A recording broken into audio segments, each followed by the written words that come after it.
Sa ngalan ng Ama, ng Anak at Espiritu Santo. Amen. Ipinagdiriwang natin ngayong linggong ito ang kapistahan ng tatlong persona sa isang Diyos, Santissima Trinidad o ang Trinity Sunday. At tayo naanyayahan na tayo ay maniwala at makiisa sa pagmamahal ng tatlong persona sa isang Diyos. Sumayin niyo ang Panginoon. At sumayin rin. Ang pagbasa sa Banal na Ebanghelyo ayon kay Mateo. Luwalhati sa iyo, Panginoon. Nang panahon yun, ang 11 alagad ay naparoon sa Galilea, sa may bundok na itinuro sa kanila ni Jesus. At nabakita siya ay kanilang sinamba, samantalang ang iba ay nag-alinlangan. Lumapit sa kanila si Jesus at kinausap sila ng ganito: Ipinagkaloob sa akin ang lahat ng kapangyarihan sa langit at sa lupa. Kaya't magsihayo kayo at gawin ninyong mga alagad ang lahat ng bansa. Binyagan sila sa ngalan ng Ama at ng Anak at ng Espiritu Santo. At ituro ninyo sa kanila na ganapin ang lahat ng inuutos ko sa inyo. Tandaan ninyo na ako ay sumasa inyo sa lahat ng araw hanggang sa katapusan ng daigdig. Ang salita ng Diyos. Purihin ka, O Kristo. Minamahal ko mga kapatid sa pananampalataya, si Mary ay isang Protestant at siya naninirahan sa United States. Siya ay naghahanap ng pananampalataya. At dahil dito, siya ay nagpalipat-lipat ng kanyang reliyon. Naging member siya ng Baptist Church, ng Methodist Church, pumasok siya sa Christian Scientist Church, siya ay naging member ng Holy Roller, at sa lahat ng pangyayari sa kanyang buhay, ay gusto niya laging makipag-argue, makipag-debate sa simbahang Katoliko. Kaya't wala siyang sasayanging panahon. Kung siya may kausap na Katoliko, pipilitin niya na makipagdebate sa kanila. At isang araw, siya ay naimbitahan ng isa niyang kaibigan na Katoliko. At nang naroon na siya sa bahay ng Katolikong kaibigan niya, nakita niya ang isang libro, yung Catechism ng Catholic Church. At ang ginawa ni Mary, palihim niyang kinuha yung Catechism book na yon. At ang sabi niya, babasahin ko ang librong ito upang sa ganon, ito'y gamitin ko para lalo akong makipagdebate, labanan ang mga Katoliko. Kaya't pag-uwi niya, nagsimula niyang basahin yung Catechism. Pero yung kanyang pagbasa, na nagsimula doon sa hatred o galit sa mga Katoliko, ay nababago. Nagkakaroon siya ng curiosity at nais niya lalong malaman kung ano yung mga pinaniniwalaan ng mga Katoliko. Subalit, pagkatapos niyang babasa yung Catechism na yon, ang sabi niya sa kanyang sarili, if this is what Catholic Church is teaching, then I want to become Catholic. At si Mary ay bininyagan sa St. Elizabeth Church sa Chicago. Kaya nang makita siya ng iba niyang mga kaibigan before, doon sa iba't ibang reliyon na yon, Mary, what happened with one Jesus only? Kasi ang lagi niyang pinaniniwalaan noon ay Jesus only. Wala nang iba. Kaya ito'y against sa Katoliko. Subalit ang sabi ni Mary doon sa kanyang kaibigan, yes, I still have one Jesus. Pero dinagdagan ko. Isinama ko ang Father at isinama ko ang Holy Spirit. Dahil dito ko nakita ang isang ugnayan, ang isang pamilya, ang tunay na pagmamahal sa isa't isa. Minamahal ko mga kapatid, ang kapistahan pinagdiriwang natin ngayon ay kapistahan ng Trinity. Tatlong tatlong persona, subalit iisang Diyos. Ito ay isang dugma ng simbahan. Dugma na dapat nating paniwalaan ng lahat ng miyembro at binyagan. Subalit ito isang mystery. Hindi maaabot ng ating kaalaman na ipaliwanag bakit may tatlong persona sa isang Diyos. Ang Diyos Ama, ang Diyos Anak, at Diyos Espiritu Santo. At dahil hindi natin ito may paliwanag, hindi natin kayang unawain, ang nais kong bigyan ng pansin at diin sa linggong ito, sa kapistahan ng Trinity, ay hindi yung kung bakit nagkaroon tatlong persona, kundi ano yung mga roles nila, ano yung mga gawain nila, at ano yung mga ugnayan nila sa isa't isa. At ito ay maaari nating i-apply sa ating sarili, sa ating ugnayan, sa ating kapwa-tao.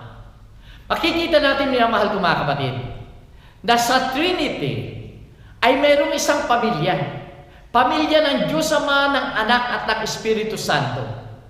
At ang pundasyon ng ugnayang ito ng isang pamilyang ito ay yung pagmamahal. Makikita natin yung pagmamahal na yon simula sa Ama, Anak at Espiritu Santo. Ang Diyos Ama ay nagmahal sa atin. Kaya't nilalang niya ang sandaigdigan. Nilalang niya tayo. At dahil sa pagmamahal na yan, nais ng Ama na tayo maligtas. Kaya't kahit kaisa-isahan niyang anak ay ipinadala niya sa atin upang tayo ay iligtas. Ang Diyos Anak, ang ikadalawang persona sa Trinity, ay naroon din ang kanyang pagmamahal. Minamahal niya ang kanyang Ama, kaya tinanggap niya yung misyon na yun ng pagpapadala sa atin. Mahal niya ang kanyang Ama, kaya tinupad niya ang lahat ng ito. Mahal niya tayo, kaya siya ay naging tao. Siya ay nagbuwis ng kanyang buhay. Siya ay nagbigay ng kanyang buhay hanggang kamatayan. Sapagkat ito ang sinasabi niya, walang hihigit pa sa pagmamahal ng isang tao sa kanyang kaibigan, kundi ang ialay ang kanyang buhay para sa kanya. At hanggang sa kamatayan ay minahal tayo ng Diyos Anak. Ang Diyos Espiritu Santo ay nasa atin. Sapagkat nais nila ng Diyos ay manatili sa atin. At ang Espiritong ito ay nananatili sa atin upang tayo bigyan ng liwanag, kaalaman at gabay at lakas. Upang sa ganun ay manatili tayo sa ating pananampalataya at sikapin na tayo ay turuan sa pananampalataya at makapamuhay sa ating pananampalataya. Napakaliwanag sa banal na ebanghelyo ngayon. Binyagan sila sa ngalan ng Ama at ng Anak at ng Espiritu Santo. Nang ibig sabihin, kung tayo binyagan sa Trinitarian na ito, sa tatlong persona sa isang Diyos, naisatularan natin na kung paano yung pundasyon ng pagmamahal na yon sa relasyon sa kanila at sa atin, ay may isabuhay din natin ang pagmamahal na ito. Paano natin magagawa? Magagawa natin ito, minamahal ko mga kapatid, sapagkat patuloy tayong bibigyan ng lakas ng ating Panginoon. Sinasabi nga sa unang sulat ni Juan, sa unang sulat ni Juan chapter 4 verse 16, na sinasabi niya, ang Diyos ay pag-ibig at ang nagmamahal sa Diyos ay mananatili sa Diyos at ang Diyos ay mananatili sa Kanya. Siyang nagsasabi na siyang nagbibigay ng buhay sa atin. At kung tayo ay nagmamahal sa Kanya, tayo rin ay bibigyan niya ng buhay na walang hanggan. At ang pagmamahal na ito na sinasabi niya ay hindi lamang sa salita. Ito ay dapat isabuhay natin. Ito ay manatili sa ating mga gawain upang doon makita ang tunay na pagmamahal ng Diyos. Kaya sinasabi rin ni San Juan, chapter 20, na sinasabi dito na kung sinasabi natin na tayo ay nagmamahal sa Diyos, subalit tayo naman ay napupuot sa ating kapwa, tayo ay sinungaling. Kaya dapat ipakita natin yung pagmamahal na yun sa ating kapwa. Katulad ng sinabi ng ating Panginoon, ang huling utos niya, magmahalan kayo, sapagkat dito makikita na kayo ay mga alagad ko kung kayo nagmamahalan sa bawat isa. Minamahal ko mga kapatid, kung ang pagmamahal na ito ay dapat ilagay natin sa buo nating simbahan. Ang simbahang ito na nagmamahal sa bawat isa ay tunay ngang mga apostol, mga alagad ng ating Panginoon. Kaya't simulan natin ito sa ating pamilya. Kung yung pagmamahal ng Trinity na yon ay makikita natin sa ating pamilya, magkakaroon ng tunay na pagmamahal, magkakaroon ng tunay na pagkakapantay-pantay at pagkakaisa, na naroon ang tunay na pag-unawa, paglilingkod, at ganun din ng tunay na pagtanggap sa bawat isa. Dito lamang magkakaroon ng kapayapaan sa isang pamilya. At kung ang lahat ng pamilya ng mundo ay naririto sa pundasyon na ito, makikita natin ang buong mundo ay magkakaroon ng kapayapaan, magkakaroon ng kaginhawahan, at magkakaroon ng kaligayahan. Sa kapistahang ito, minamahal ko mga kapatid, ng Trinity o Santissima Trinidad, samantalahin natin na pasalamatan sila.